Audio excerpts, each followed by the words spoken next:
Good morning students. आज हम लोग क्लास 9 की पाठ्य पुस्तक साइंस में चैप्टर का नाम है प्राकृतिक संपदा अर्थात नेचुरल रिसोर्सेस। यह चैप्टर काफी महत्वपूर्ण है क्योंकि यह चैप्टर रसायन शास्त्र से भी संबंधित है, जीव विज्ञान से भी संबंधित है और भूगोल से भी संबंधित है। तो पृथ्वी पर जो जीवन हम लोग अर्थात जिंदा रहते हैं, अगर पृथ्वी पर मृदा, वायु या जल तीनों अगर नहीं रहेंगे तो हम लोग का जीवन संभव नहीं हो पाएगा। और साथ ही यानी जल, वायु और मृदा के साथ साथ सूर्य से हमें जो ऊर्जा प्राप्त होती है और यह हमारी ऐसी संपदा है जिसे हमें संरक्षित रखना अति आवश्यक है। जब हम पृथ्वी पर रहते हैं और अपना जीवन यापन करते हैं, उसमें हमारा स्थलमंडल, वायुमंडल और जलमंडल तीनों का योगदान होता है। और पृथ्वी का जो घेरा होता है, इस घेरे में अर्थात स्थलमंडल, वायुमंडल, जलमंडल मिल करके जहां हम लोग का जीवन संभव होता है उसे हम लोग जीवमंडल कहते हैं। इस जीवमंडल में हम लोग यानी कि जल भी प्राप्त होती है, वायु भी प्राप्त होती है और रहने के लिए आश्रय भी प्राप्त होती है। तो प्राकृतिक संपदा में जो महत्वपूर्ण टॉपिक है वह है मृदा अपरदन, सॉइल पोर्शन। तो आखिर मृदा अपरदन है क्या? मृदा अपरदन किसे कहेंगे? जब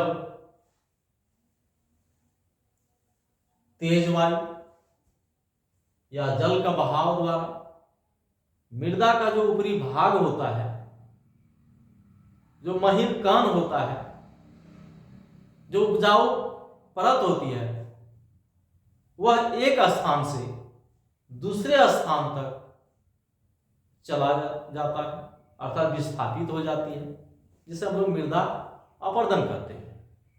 यानी तेज वायु या जल के बहाव के कारण मृदा का जो महीन कण होता है, उपजाऊ भाग होता है, एक स्थान से दूसरे स्थान चला जाता है। इस घटना को हम लोग मृदा अपरदन करते हैं।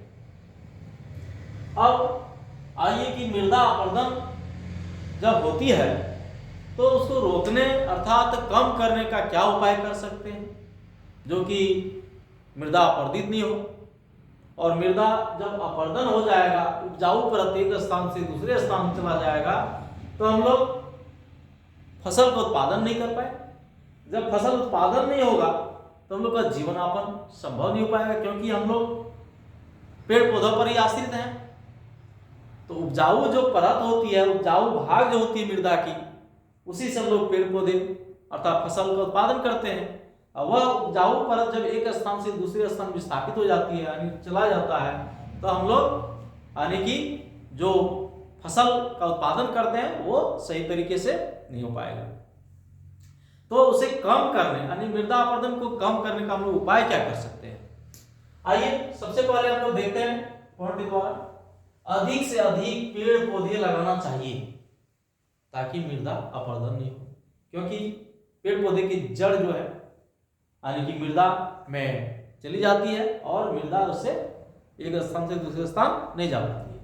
दूसरा, भूमि को अधिक से अधिक हरा भरा रखना चाहिए, चाहे जिस प्रकार हो, छोटे छोटे झाड़ी, पेड़ पौधे, बहुत तरह का जो है झाड़ी टाइप का होता है, उसको लगाना चाहिए। और तीसरा, जो बांध बनाना चाहिए। कहीं अगर देखते हैं कि ढाल होता है, बहने का स्थान होता है, एक मतलब स्थान से दूसरे स्थान जाने में आसानी होती है, तो अगर बांध बना देंगे तो क्या होगा, मृदा अपरदित नहीं होगा। और साथ ही खेतों में मेड़ का प्रयोग करना चाहिए। खेत में अगर एक खेत है उसमें अगर 2-3 अगर मेड़ दे देंगे तो मृदा एक स्थान से दूसरे स्थान नहीं जा पाएगी, अर्थात मृदा अपरदन नहीं हो पाएगा। और अधिक से अधिक घास लगाना चाहिए अधिक से अधिक घास अगर लगाते हैं तो घास की जो जड़ें हैं मृदा में चली जाएगी और मृदा एक स्थान से दूसरे स्थान हवा या तेज मतलब बहाव, जो वर्षा का जो जल वर्षा होती है तो वो जल के बहाव से भी एक स्थान दूसरे स्थान नहीं जा पाएगा। साथ ही पशुओं की अति चराई पर रोक लगनी चाहिए। जब हम लोग कहीं पशुओं के जो यानी कि हम लोग पशु पालते हैं, पशुपालन करते हैं और पशुओं को क्या करते हैं, चारागाह के लिए उसे हम लोग यानी कि बाहर खेत में छोड़ देते हैं और छोड़ देते हैं, उसको भी भोजन चाहिए, पशुओं को भी भोजन चाहिए, तो अच्छी बात है। लेकिन अति चराई पर रोक लगना चाहिए कि जहां घास हो और बार बार रोज मतलब जो है उसी जगह पर जाएगी पशु, तो धीरे धीरे चलते चलते क्या होगा, वह घास धीरे धीरे उसका जड़ भी खत्म हो जाएगा। इससे क्या होगा कि मृदा अपरदन होगा। साथ ही पहाड़ी इलाकों में सीढ़ीनुमा खेती करनी चाहिए। इससे क्या होगा कि पहाड़ी इलाके में जो है मृदा अपरदन नहीं हो पाएगा। तो आज की क्लास यहां तक। मेरे YouTube चैनल इंस्पायरेशन धीरेन्द्र को लाइक सब्सक्राइब करें, अगर अच्छा लगे तो शेयर करें। धन्यवाद, थैंक यू।